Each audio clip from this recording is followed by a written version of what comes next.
can. We haven't said anything untoward. Good evening, everybody, and a very warm welcome to a Lyceum evening, coming to you from the Paul Spiritualist Church, and we're down on the south coast of the UK. So hi to everyone joining us wherever you are in the world. Big shout out. Great thanks. This is the beauty of this new way of doing things with virtual meetings. I've been talking to this wonderful gentleman. That's not Stephen, by the way. No, it is. I've been talking to this wonderful gentleman, Stephen Mayger, a lot. We've collaborated on a few things. We've both got that same energy about pushing the boundaries and just looking at spiritualism sort of like under the magnifying glass a bit at times, dissecting it, not bashing, but just looking at things, constantly reviewing processes. And something was said today, and I went, that is the inspiration for tonight's Lyceum. Are you free? And yes, he is. So here he is, Mr. Stephen Mayger. Stephen, hello. Lovely. Thank you, Laurie. Nice to be here with you this evening. Yeah, brilliant, brilliant, brilliant. Stephen's joining us from Portsmouth. Chichester. A few of my backgrounds here. Matt is in the room. Hello, Matt. How are you, sir? You're well. And Jan Wallace from France has joined us. So evening, evening, evening. Now, I've just shut Facebook down, which is really annoying because it had that quote on there that you said. Right. So that wasn't very well thought out, was it? But we were we have been discussing mediumship, our views and our thoughts and where we are with everything. And you said something very, very interesting. I'm just back into Facebook now, so bear with me. I'm very good at talking and covering up the big hole in the program here at the moment. But you said something very interesting, and it was about how our focus is on the act of mediumship.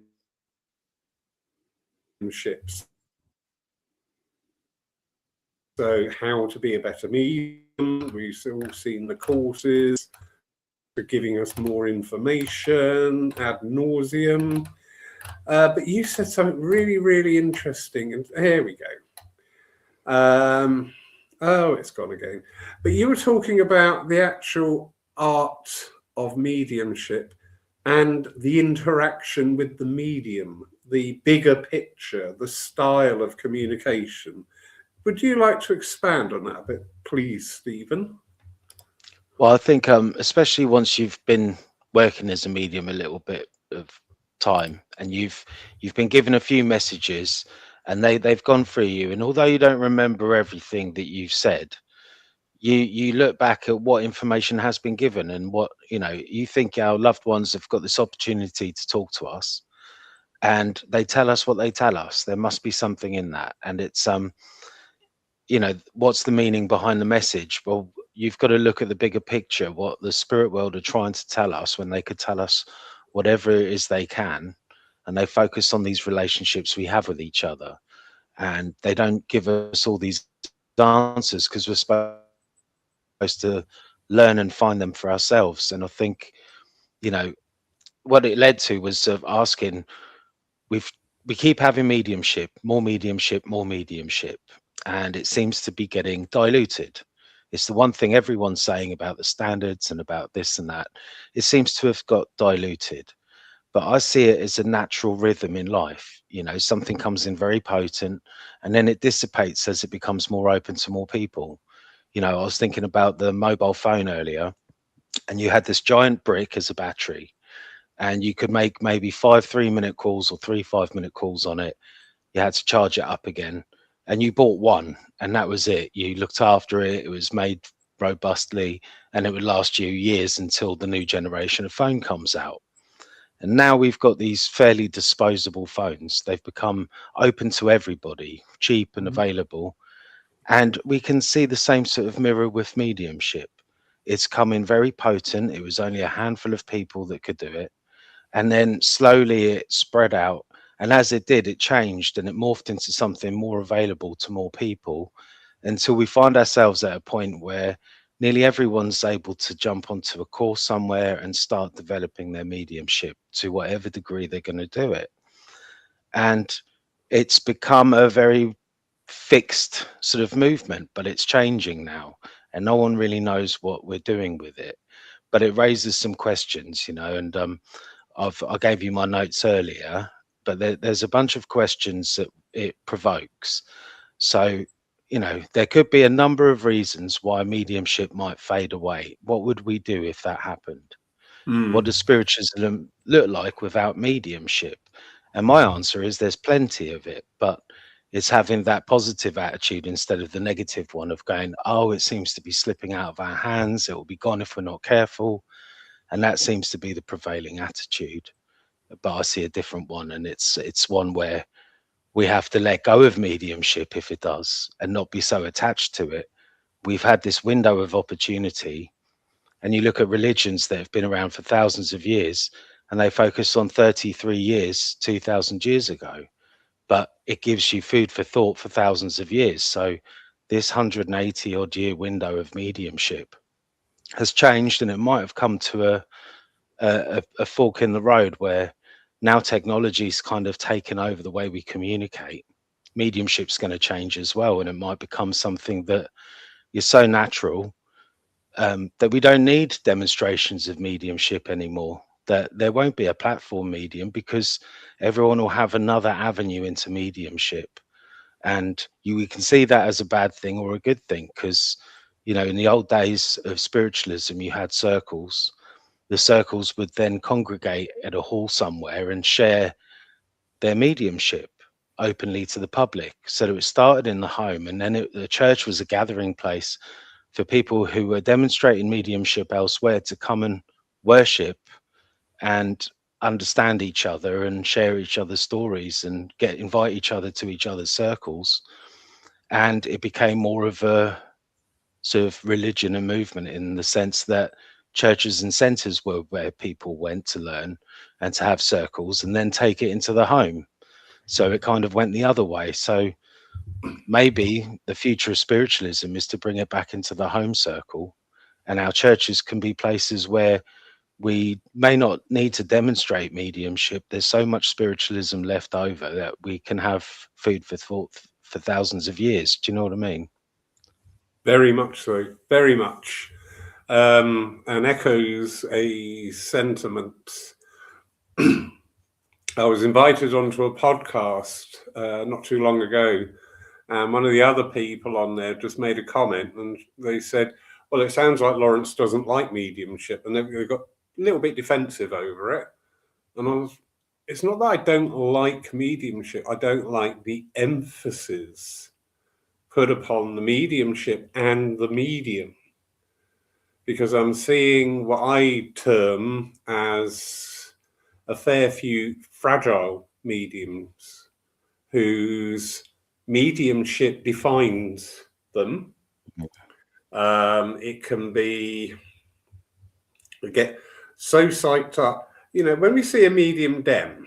All right, so take me for example. I'm demming tomorrow night. I'm taking a service. Apart from that, I haven't taken a service 2 weeks before, 2 weeks after. So that's 28 days. And for 2 hours in 28 days, I'm a working medium. And it's just part of my life. But we do see some people tend to focus that those 2 hours defines them. Yeah, I was having the exact same thought earlier. I've got 40 minutes tomorrow night to do mediumship. Yeah. And I'm sure you've experienced it. Sometimes the service starts the day before for you. Yeah. Because you're already thinking of the talk. You might even have a communicator giving you a nudge. It's not uncommon. It's not unhealthy. As long as it's not unhealthy, it's not uncommon.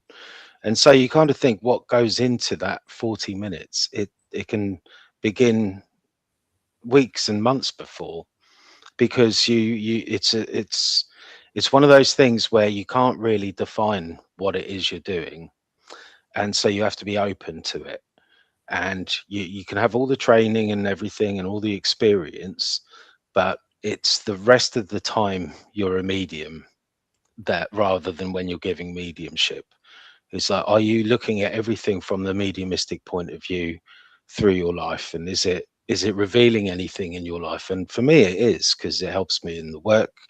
It's not like I'm spirit are telling me what to do, but I'm looking at everything from that same point of view. And is it favorable to that or not? Is this going to enhance my life or not? And the thought of churning out messages all day, every day, for money or not for money, it just seems to me like it's taking something away from what it is spiritualism was and has become. It's like you say, it's more about the medium's journey rather than how much mediumship they can give. It's about how much Yeah, it's changed and transformed their life rather than how many people now follow them. yeah. Very true. We've got lovely Belinda Dickinson, and she says mediumship is a lifestyle. Well, to many, yes, it is. But is it a lifestyle that you allow to change your life, or is it a lifestyle, as we see in some people, that they adopt? So lovely Jan Wallace is still there. Cat Goddess. Elspeth, right up in the Hebrides. How are you, darling? But you're involved with the legacy program that starts next month here. And that is about development of people. It is not skills of mediumship. It is not to practice mediumship. And in fact, people are enrolling on the course who are not working mediums and are not interested in mediumship, but they are interested in this progressive self-development. Well, I noticed that churches, especially the people that come mostly, are not really interested in doing mediumship. They don't want to stand on a platform. They don't feel confident enough, or that they've opened themselves up enough. But they'll have been coming for years. They would call themselves spiritual or spiritualists.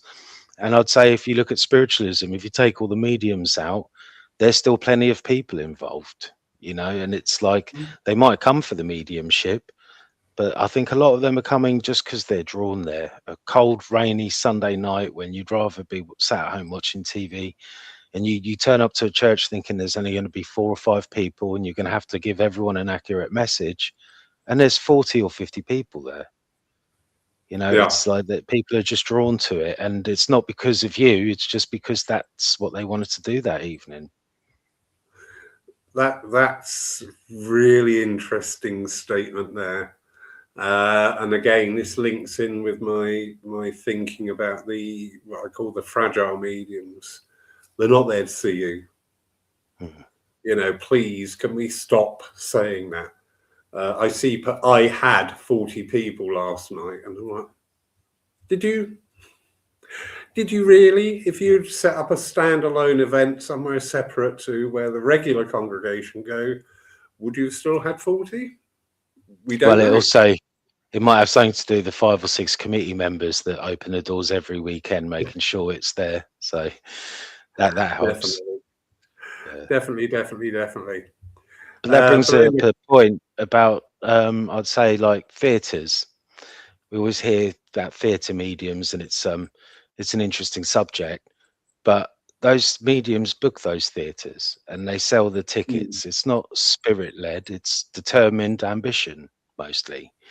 And you sell enough tickets to fill the front 2 rows until you've broken even, and people start getting confidence in your product and they return. And I think it's easy to think, because someone's booking out large venues, that they didn't work hard to get there, that it somehow just happened for them overnight. And it's not been unfair on those mediums. I'm pointing this more at the people who missed that, and they think that somehow there's a career here where you don't have to put a lot of work in.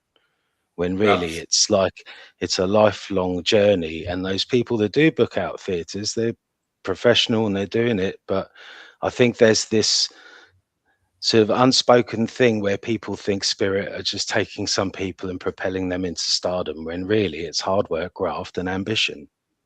Yeah, that is really true.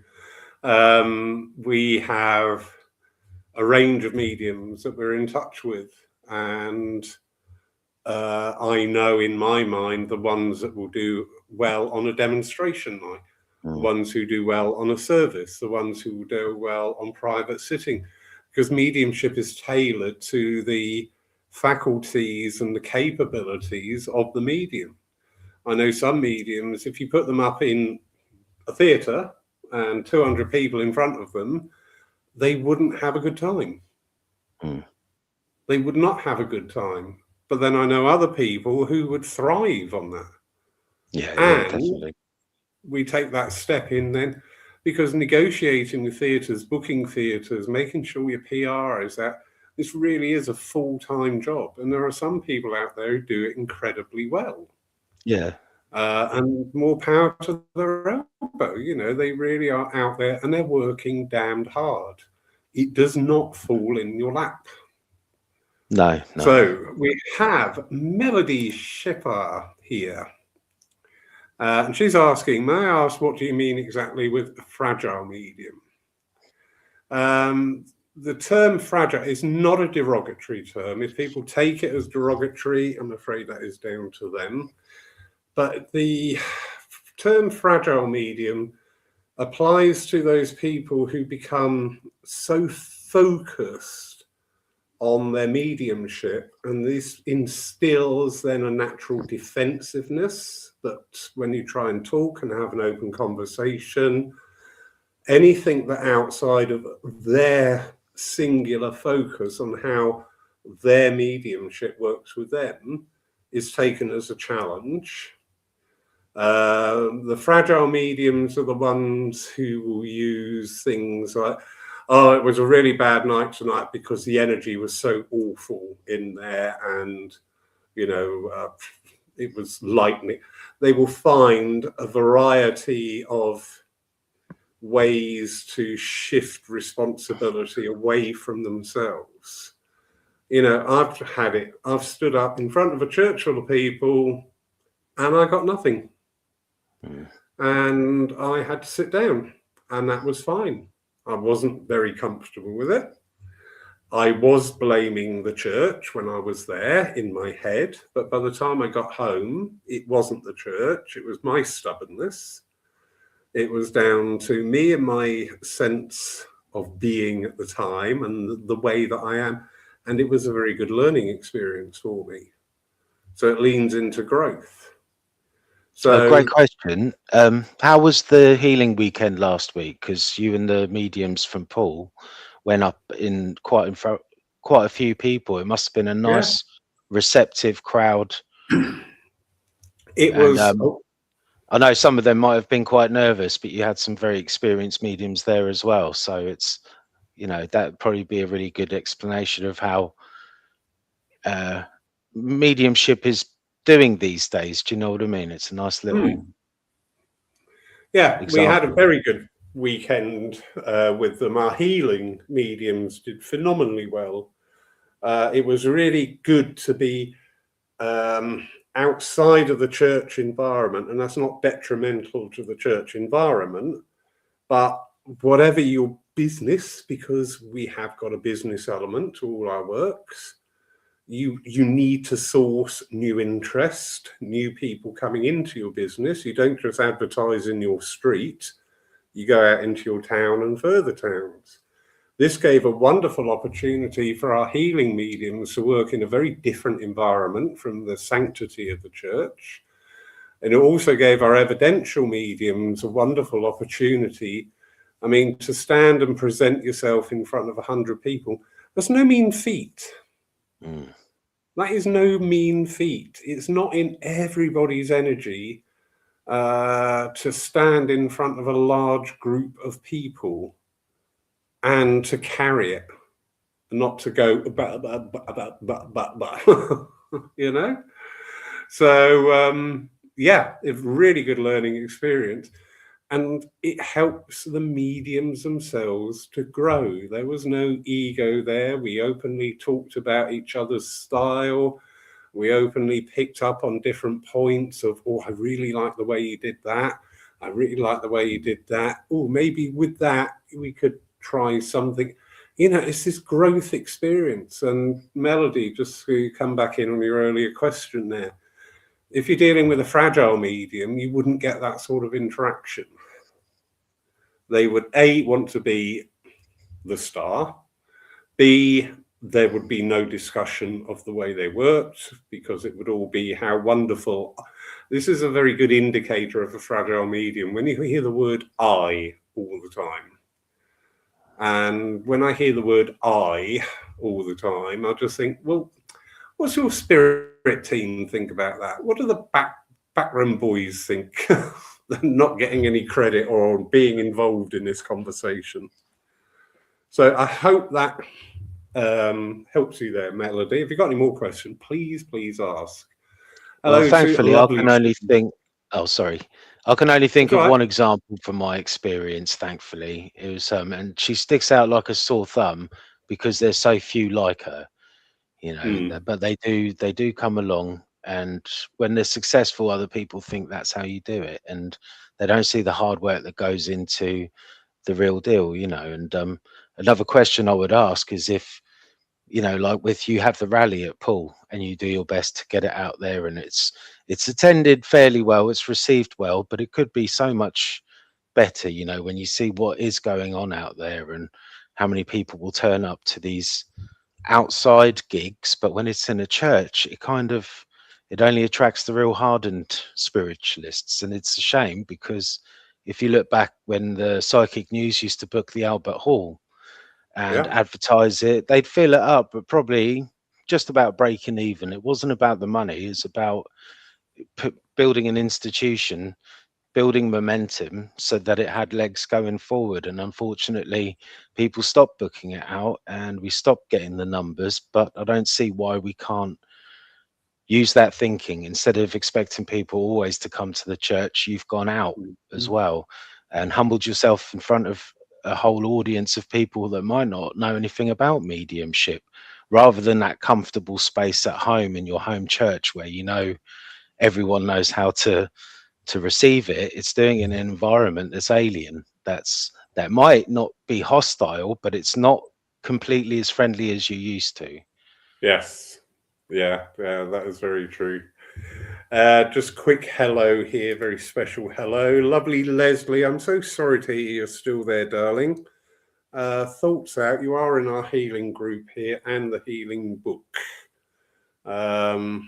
Your patience is being tested. I dare say some of your nurses are being tested as well. But yeah, lots of love to you, Leslie, and really, really hope that you get home, get better, and get back on your feet soon. So we were started off this conversation here and talking about the potential there of not having demonstrating mediumship as part of a service. You highlighted our remembrance. I cannot forget that name. Oh dear. You highlighted our remembrance services where we never have evidential mediumship because it just doesn't fit. It seriously does not fit in the whole energy of the moment, of the reverence, of the diligence and the duty of that service. We're paying our respect and homage to those who gave up everything so that we can have this free speech, that we can stand here today and follow our beliefs and whatever. And seriously, the medium who was working that day, when I said about there's no mediumship, it was a little bit, oh, okay, not sure about that, but okay, I'll go along with it. At the end of the service, they went, you were 100% correct. Doing messages in that service would not have worked. Have you ever noticed why when you do a service on a Remembrance Sunday, you automatically assume they're all going to be military people that come through, and they're not. Yeah. You think there would be a military theme, but there isn't. It just carries on the same sort of mediumship you have any week. So Yeah. that is something to wonder about. It's like Father's Day. You think that all fathers will come through, but it's not true. You know. Yeah. Very true. And the first service of this year here at Paul, with you chairing, that was very interesting. That was very interesting. And I'm not going to go through the various points of the service, the differences there. The thing that really sort of like stuck in my mind was having the philosophy at the end of the service. After the service, the conversations in the church were totally different to what they are normally. I don't know if you noticed that. Yeah, I think that's because we had time to digest the mediumship and then move on, Yeah, rather than just have it as the last thing, and you're still wondering what was going on as you're walking out the church. yeah, Yeah, yeah. But definitely. oh, it's lovely. Lovely Leslie. Yes, she's put a couple of them in their place. Oh dear. You can't be that ill, Les. No, we have thoughts have to be done. But yeah, also you're talking here about home circles as well. Now, home circles are a fascinating subject because that was our breeding ground, wasn't it? Yeah, yeah. It seems to have faded away. I mean, you used to get pamphlets about it in churches, and I was lucky at my church. There were several circles within the church and several circles associated with the church. Probably not so many now. And you would have Sue used to run a platform presentation class. So you would get people that didn't typically attend the church, but they were part of a circle, maybe family of a medium that visits the church, and they would come and practice in these sessions. So you got to get an idea of what their home circle was like, and they tell you the experiences they've had within the circle, and that's why they want to come and develop outside of it as well. And so you got to hear about all these other circles, and I got invited to loads. So I attended so many different ones. Some would last a few months, sometimes a year, and then they'd fall apart. But some continued for several years. And it was just circumstances that changed, that kind of changed those circles. And then I've moved away. But it was there's a real overlap between circles. You must have it in your church between your healing group, your mediumship development, your psychic classes, where people overlap and they know each other, and they might go to organizations, events outside the church together, or see each other there. And there's this sort of overlapping between everyone. But this home circle seems to have died down. Most people are too busy, and it's not the same as it was in the old days. The home circle was the entertainment.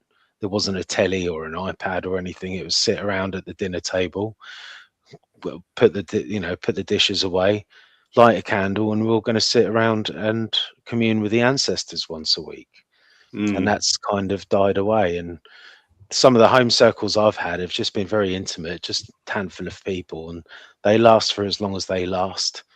Typically they are quite good, and we have some brilliant phenomena sometimes, or people manage to do things that they wouldn't have been able to do before, but they never really last for very long, and then circumstances change. And a few times I've tried to get involved in a circle, and you just think, it's nice to curate your circle carefully. And Very so true. I haven't been in a decent circle for a little while. I've just got my own little practice at home, and it just seems that that's where people really get their strength with mediumship, where you can make those mistakes in your home circle, so that when you do them at the church for the first time, and you have a moment, maybe you slip up, lose some confidence, you've got over it once before, you can get over it again and just move on. And that, like the opportunity to demonstrate at the lighthouse last weekend, that's where you you've learned how to get over the fears, get over the lack of confidence, but do it anyway. And it's usually when you do that, spirit finds you. Yeah, yeah, very true, very true.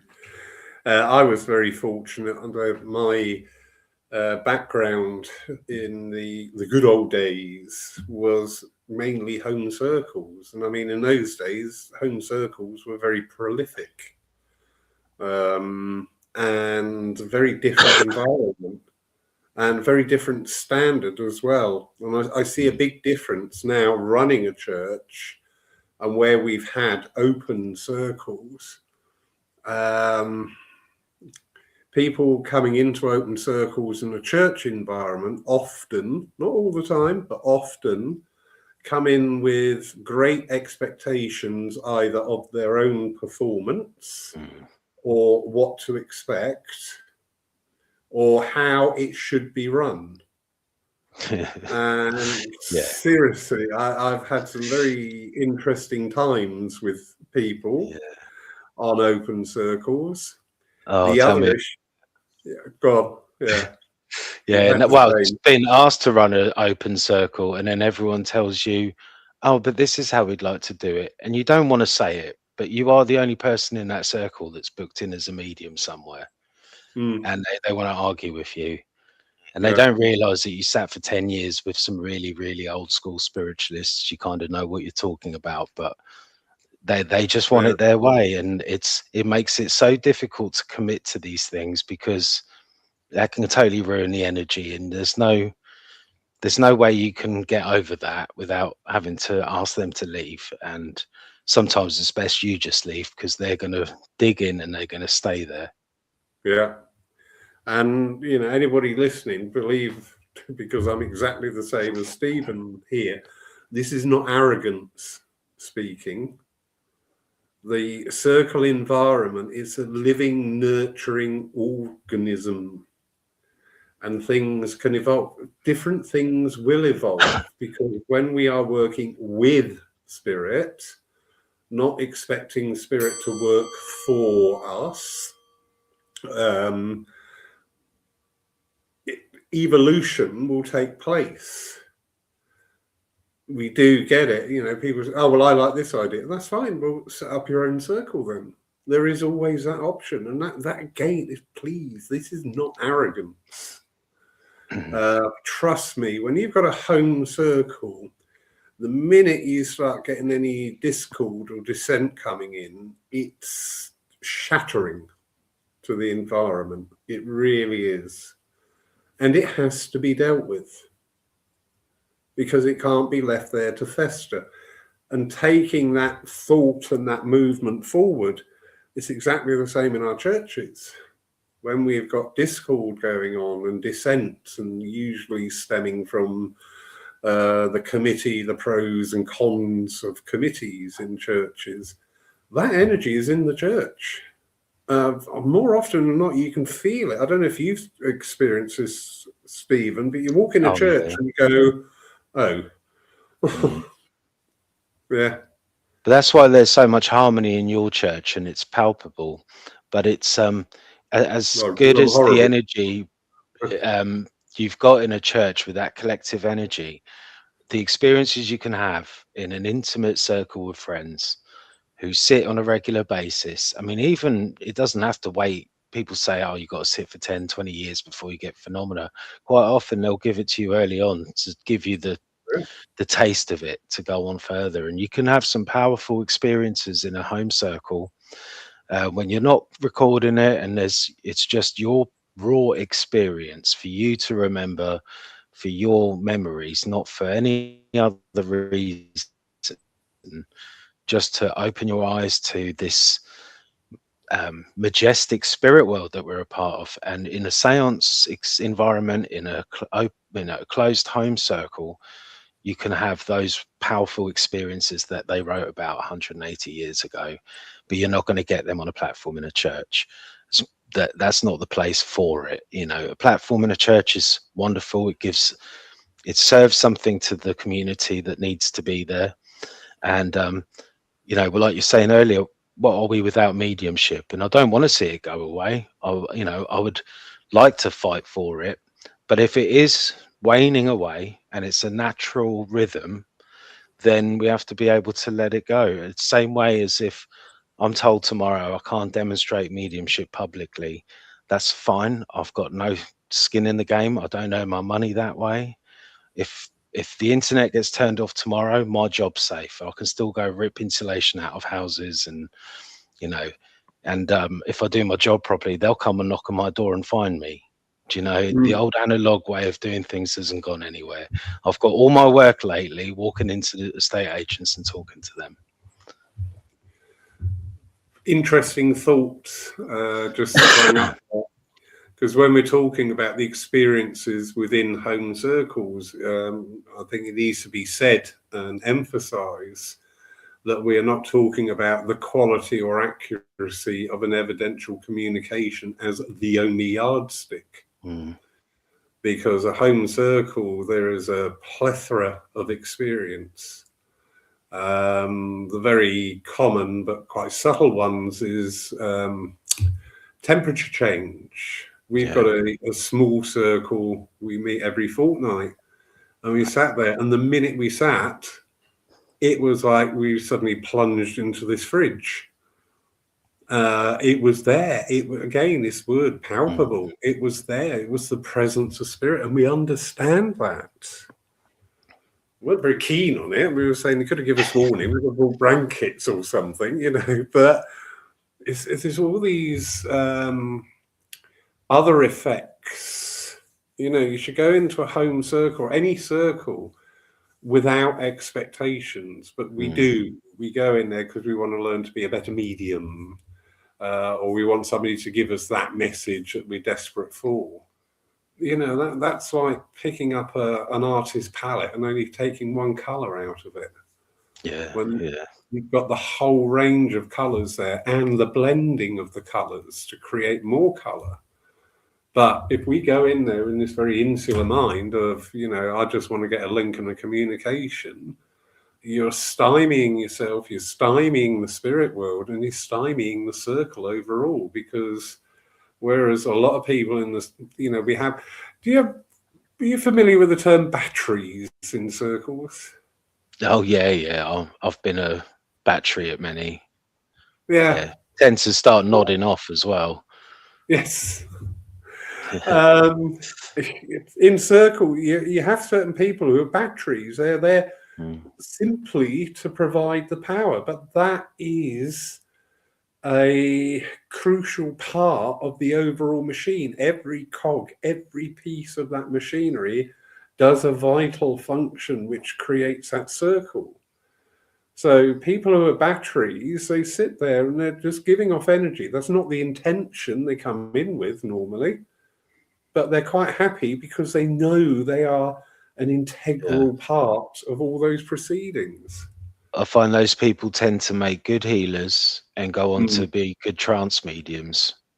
Yeah, because they sit without the desire to receive all the time. They don't sit there going, what you got for me? What you got for me? I'm looking for something. Where is it? Where is it? Because, of course, our mind's in there then, and then our links are going out the window. A lovely Matt. He says, I'm grateful I was able to sit in close at home circle for a few years. Loved it.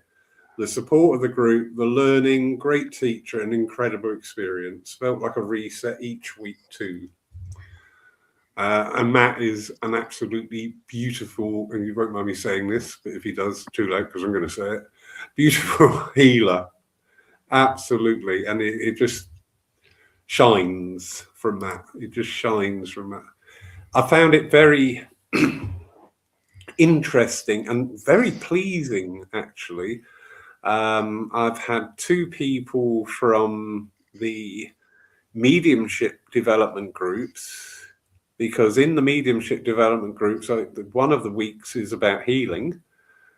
And I've had two people from two different groups who are now stepping forward to join the healing team, because they've got that open-mindedness. They're not, oh, well, I'm not going to be a medium and that's it. I think there's this sort of gap in spiritualism where there used to be this trance mediumship. And I think every home circle had a medium, and who would bring in their guide, and their guide would run the circle. Very Mm. famously, like Silver Birch and White Eagle, for instance, they're examples. But that's what people expected. And when a medium visited a church, they did it in trance. Their guide came through, introduced themselves, and then handed it back to the medium, or gave the mediumship themselves. Quite often, and you look back at a lot of the great mediums of the recent past, funnily enough, they're better mediums on the platform than their guide is when they go into trance, which I find peculiar. But there seems to have been this ebbing away of trance mediumship, and this more available mental mediumship became more prevalent, so that more people could get involved, really. Which I don't think it's a bad thing. It's just the way it progressed to become more available to more people. But we still all have a guide. They don't seem to play such a part in spiritualism anymore. You don't need to know your guide very well, or know their name, or have a painting of them to know that there is spiritual people around you that you're connected with, that work with you. We call it our team, and plurally, because there's always more than one. And I suppose we wanted to get away from guide worshipping, because that was a real danger. Oh, my guide says you have to do this. My guide says you have to do that. Mm. That is a very easy, weak flaw to a newcomer who doesn't quite get that it takes a while. Even in magical circles, they talk about working towards communion with the holy guardian angel, and that's kind of where we're starting in spiritualism. Yeah, yeah, very true. I do like that comment. My guide says. I've heard Yeah. I've heard this echoed many over the years. My guide's better than your guide, and there's this. I'm trying to move away from using the word trance, because I've seen over the last probably 10 to 12 months this huge interest, a huge explosion, chasing trance, which is wonderful. It's absolutely great. But it's the premise that people go in on this quest. And a lot of the time, the lack of understanding of true trance mediumship. Number one, are you suitable as a vessel? And that's not that's not a disparaging remark. I get a sense of very active base chakra with some people. When I sense that, I'm going, oh, okay, this could be very interesting, because that to me goes hand in hand with the deeper states of mediumship, be it what we call trance or physical, whatever. Not all the time, but a majority of the time. There is also the comprehension and the understanding of spiritualism, and the willingness and the openness to expansion of thought. That's got to be there as well. But as I say, the trance mediumship, I've seen people are chasing after it because there's this very immature view that, the spirit world's going to step in. I'm going to go, oh, this voice is going to come booming out, do all the work, and I'm going to come back at the end and go, oh, how was that then? And it's not this. Everything we do with spirit is a 50-50 partnership all the time. Yeah. Every trance medium I've seen, at times you can see the reflection of the medium. One medium I love their trance, I absolutely adore it. One night they were working, and during the course of the night, their voice kept coming back in. And I said to them at the end, I went, what was the problem tonight? And they said, they wanted to talk about things and I wasn't very comfortable with it. So I was stepping back in, and I went, that's really, you can hear it and feel it as well, obviously. Yeah. I don't. It's definitely a 50-50 relationship from my experience. It's like you're in a different state, but even the very best in what I call somnambulant trance mediums, where they go into that much deeper state, like the lady at Arthur Findlay College, Eileen Davis, It's on such a level that if you're not doing it like that, I feel like you've got to progress to, so that's on another level. And when you sit in a room with someone who goes into that level of trance, you feel it in the room. Yeah. You know, everyone in the room is in that exact same experience. Everyone has the same, they all see the same thing. In this one instance, this lady started building a moustache over her face. I don't think she was channeling you, Laurie, but she was channeling somebody, and it started becoming visible over her face, you know, for the whole congregation to see. And it matched with the communicator. And it's like, that's anything less than that, and I'm not really that impressed. You know, it's when you've seen it done in that kind of state, it's on another level. And you don't want to stop people from developing it, but presenting it before it's at a level like that it's not helpful, because I've been to lovely trance circles where we've all worked together and people have taken turns, and someone's come along and commented afterwards and goes, "Oh, that was hilarious." And although there was humor involved, it made it feel like I don't want to do it if people are going to find it funny. Yeah. You know, Yeah. it's a very sensitive subject, and I think there's like you say, such a focus to go and do trance, whereas I'm more reluctant. As when you watch trance mediums be much better platform mediums than in their trance state, you've got to ask, well, you might as well give your evidence the way you normally do if you're better on the platform. This is it. And this is where we as mediums have got to be honest with ourselves and go, what is ego in my work and what is ability? You know, because do I want to be this trance medium and be renowned for being a trance medium when actually I'm a bloody good healer? Yeah. You know, so lovely Susie, hello darling. Oh, catching up with you soon, aren't I? With the Americans, that'd be fun. When you learn how to work with energy in the altered states, being an observer is as interesting as being the medium. Very true. Mirrors what Stephen was saying there, and something I keep pushing is spiritualism should be an experience. You know, we experience a service, we experience a communication. We don't just listen or watch.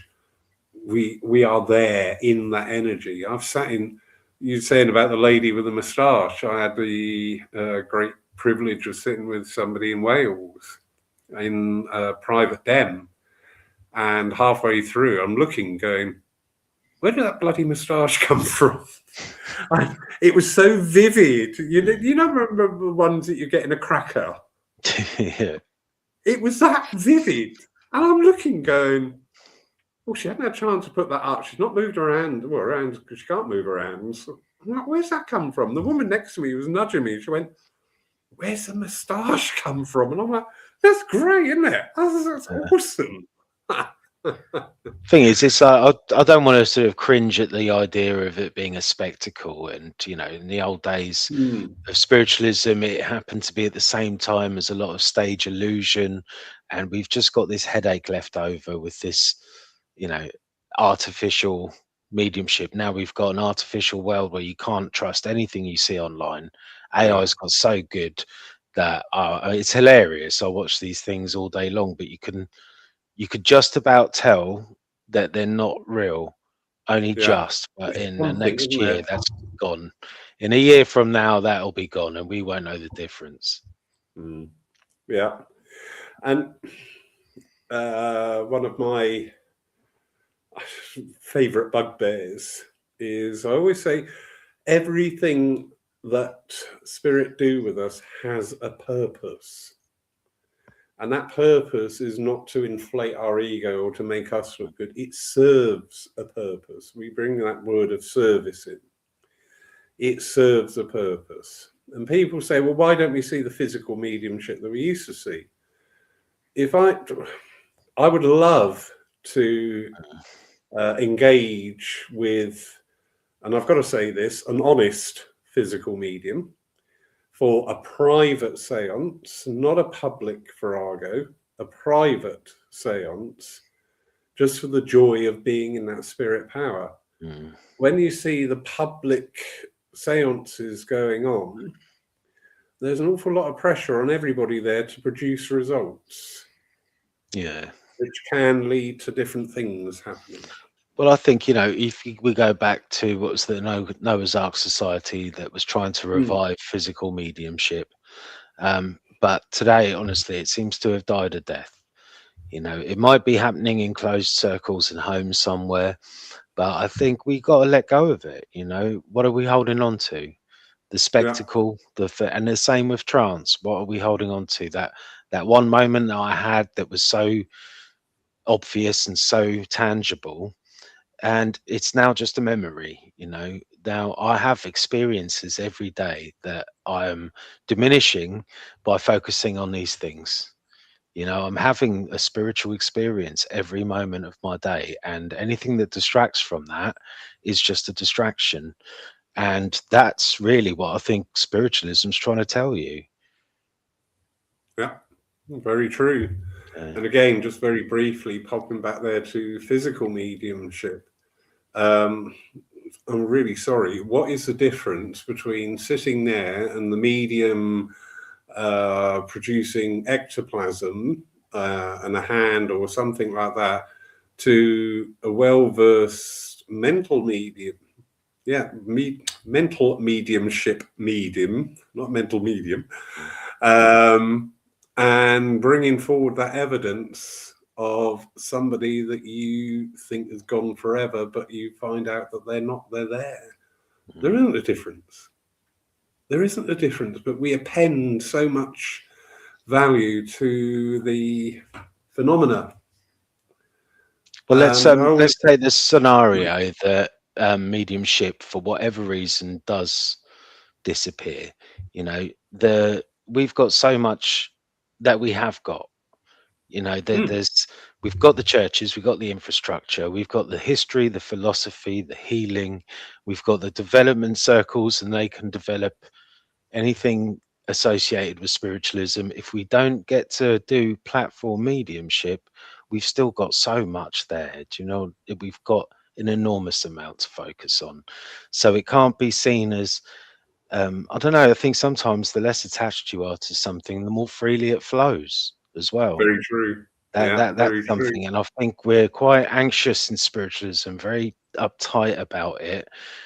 We have to loosen up a little bit. We have our conversations where it can get a little bit on the negative side, but we come full circle because we've got this shared attitude where there is a good side of it. We've just got to focus on it. But especially running a church, you have to deal with the sort of not darker side, but the more mundane part of it, the more frictious side of it, where you're dealing with people who are falling out and people that are rubbing up against each other, and you're rubbing up against people, but you've got to run the church, so you've got to then balance all that.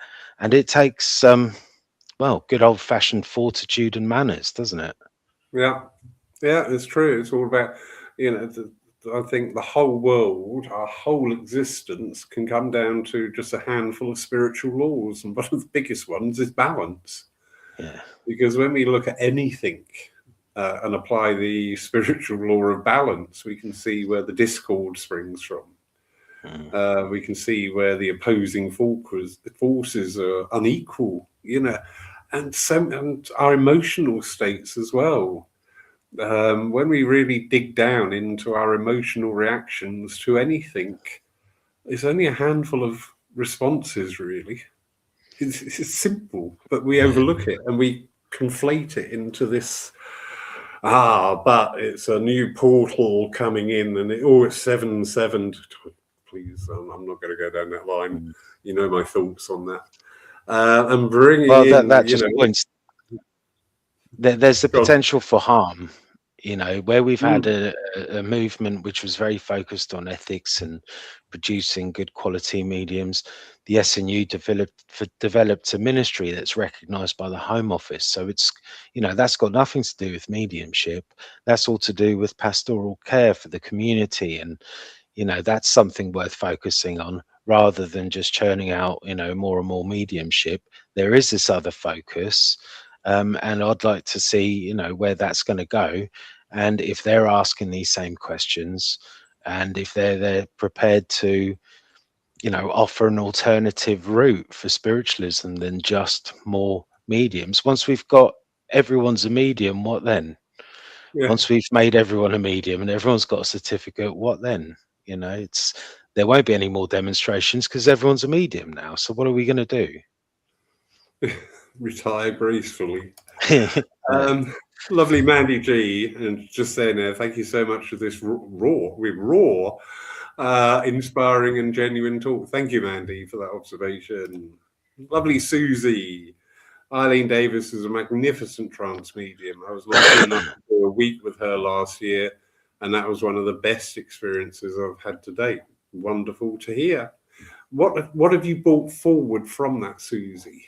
What was that week? Where was the spark, and is that now a fire? This interests me with people, you know, because our experiences should be supportive and encouraging what we do, how we are, because we've got this unlimited potential, and we just bring it down to that, don't we? There we go. Got to get a message. Yeah, Aunt Dora and her drawers in World War II. That's it. I'm happy. But what about the bigger picture? Because again, you know, in the earlier messages today, you said about mediumship, not just the quality of the evidence, but actually linking with the spirit and trying to get an understanding of the spirit world. You know, bringing that facet and aspect into our work. I sat with my team once, and I went, "Why do I need?" Oh, God. Oh no, carry on. Sorry, it's a bit of a delay. All right. Okay, I sat with my team once and just said, "Why do I never see my connections where they are now, what they're doing now?" And the response was very simple. I love my team because all the responses are very simple and very short. And they simply said, because that's their heaven and not yours. And I went, I really get that, because if I start looking for, you know, for want of a better word, what does heaven look like, then I've just done that to my field of vision, because that's what I'm looking for. Whereas I've got no idea. I have said I would like my first image when I pass is to be on the front row of the Queen concert at Nebworth in 1976. Sober as a judge. Oh, don't be silly. Don't be ridiculous. But, you know, beyond that, yeah. Well, I think, you know, that this, again, what we're getting from our spirit friends when they communicate should tell us everything we need to know. That they tend to have a period of reflection. We know it as a life review. Near-death experiences report this. And then your personality seems to remain as long as it's got the love attachment to you on earth, you know. And then when we've passed over, our loved ones don't have that attachment. And we've got to be totally honest, there's nothing in spiritualism that can tell you what happens after that. We still don't know, but we are almost saying as if we do know, you know, as if, oh, spirit commune is this wonderful place. It's like, I don't think that your personality stays like that eternally. It seems that we move on and become something else. And whether it's another round on the earth or whatever it is, I don't think we know, but there's something else, you know, and it's like this, we don't actually know, but we're still free to explore this aspect and that next phase of life. What that tells us is we know that whatever happens after that phase of life, there is something else, you know. And so then, you know, if we can't know beyond that, then all we can take from our loved ones is, what do we do with what we've got now, you know? And so you arrive at the same place as the atheist: live today for now. Yeah, very true. Very true. The continue. I heard one of my old circle leaders. She did beautiful trance, Molly Clay, and she was debbing one night, and we as a circle sat in the front row to be that battery bank. Somebody asked her in trance, we talk about the different levels of spirit, and people keep saying there's 7. Is that correct? And the guy just gave this wonderfully eloquent answer, and he just said, because you are of a physical condition, you need that differential between different states. And he said, what if all those states were in one place? And I thought, ooh, that's a bit mind-bending, but I love it. And he said, just to give you an example, I can look around me and all I see is beauty and the wonders of creation. And the fella stood next to me only sees discord, anger, and violence. And I thought, that is fascinating. Yeah. That is absolutely fascinating. Because there's so much more. But bringing it back to where you were saying there, it is about living today. It is. We have this knowledge. I think it's about time not only have the knowledge, but believe the knowledge and practice that knowledge.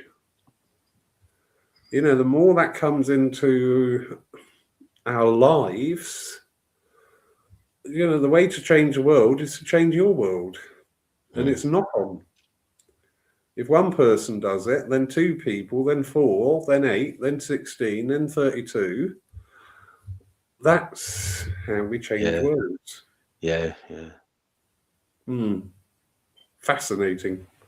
Because I've just had this thought now. Does the spirit world have a heaven?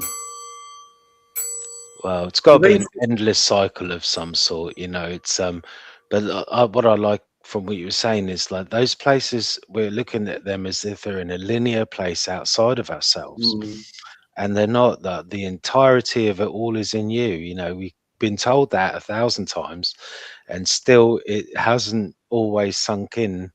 With the individual or the collective. The kingdom of heaven is within you. It's like, well, I'm waiting for an angel with wings to come down, or I want my soul, I some of the language I use as a medium, I maybe need to check what I'm saying because I don't know why I'm saying it. But sometimes I've had a communicator, usually a grandmother of some sort, who feels like they've had to come down. And I heard you talking about this on a podcast, I think. But if I'm communicating with spirit the way I'm communicating, they're communicating with me the same way. They might not have a physical body, but they're communicating mind to mind. The clairvoyance might be equally as vague as it is with me and subtle with them. And I don't feel that it's so much like that you were saying about this guide who said he had to take all these years to lower his vibration to commune with us. I can see that that's using our linear mind to explain it, but I don't think it's that difficult. I think it's just as easy to communicate with much higher beings. Who says the earth isn't itself a being that we can communicate with, and the sun and the galaxy? They got to be a consciousness of a complexity so far greater than our own that we are like microbes. It's so. It not only goes on eternally in the spirit world, but it goes on eternally externally as well. Who says that they aren't higher beings that we're a part of, that we're becoming? It's but it all comes back to, well, what does that mean? Well, what are you going to do tomorrow? Yeah, and I think one of my little thoughts is one of the biggest challenges of this existence is physicality, is the emotional body, because we react, we act, we think, we do all through our emotional body. And I've had connection and I've had contact where emotion was absent. Now, the first time I had that, I found it very disconcerting. I was like, ooh, I'm not sure about this. Because we're used to our feelings, we feel, oh, well, that's all right, or, oh, got to be careful. But there was just Zilch. So when we talk about, different planes of existence, we've actually got to move outside of our physicality. Yeah. And our dogma. You said something there very true. As mediums, we should be looking and constantly checking the way we talk.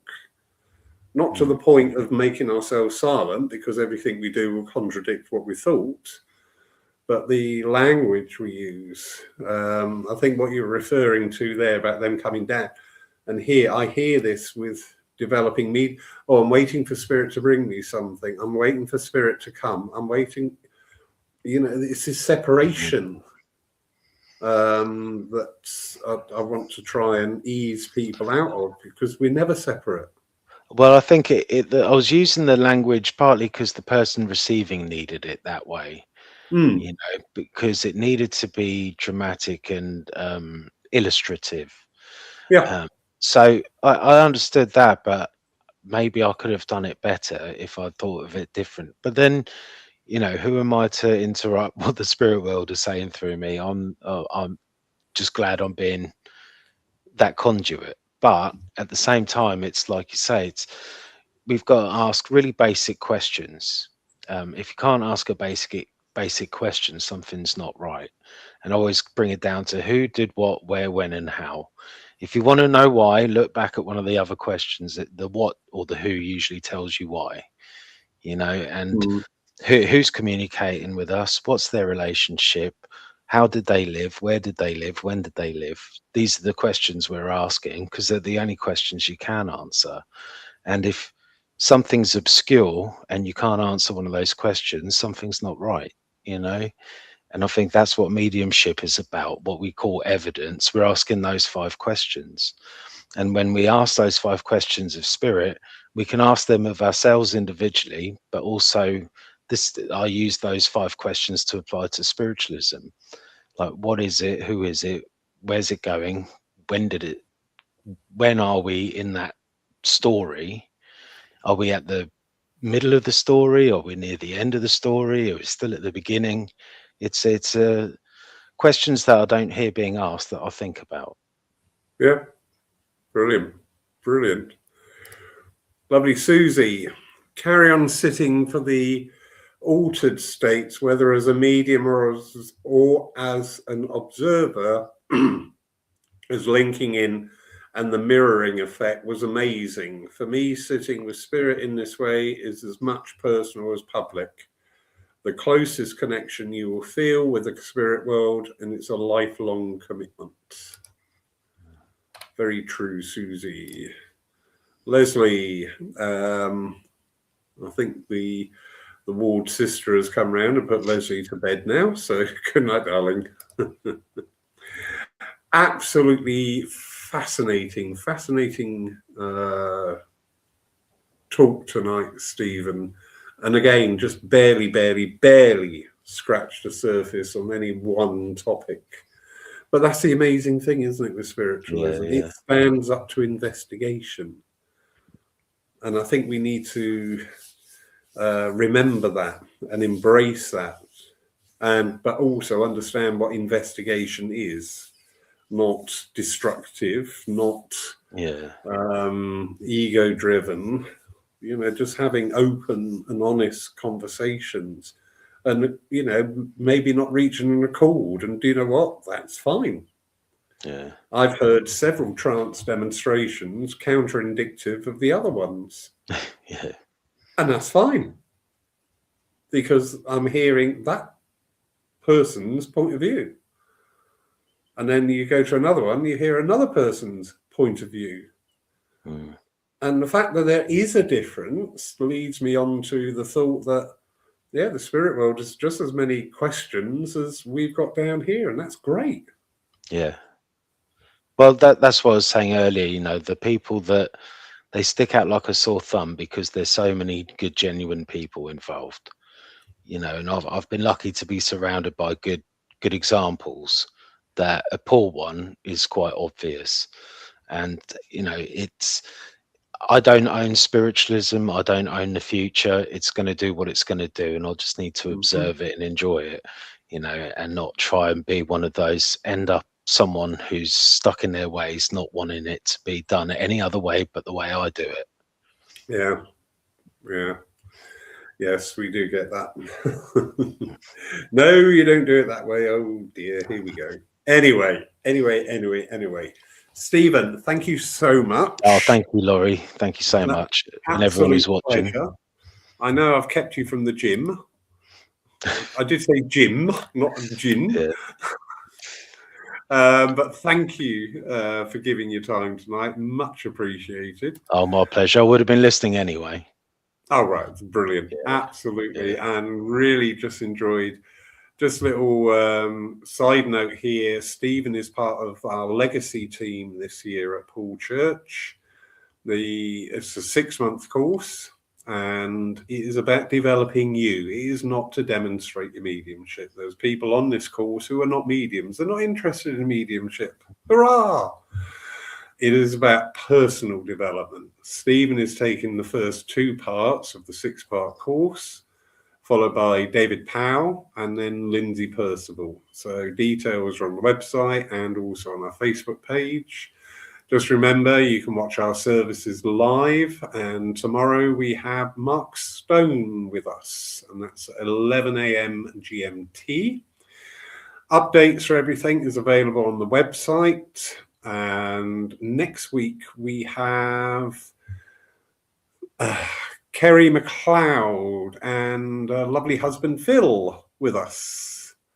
So looking forward to that next Saturday night's Lyceum. In the meantime, anything you want to say as a closing note that's not rude and get us taken off the Facebook? No, thank you, Laurie. Thanks for everything you do.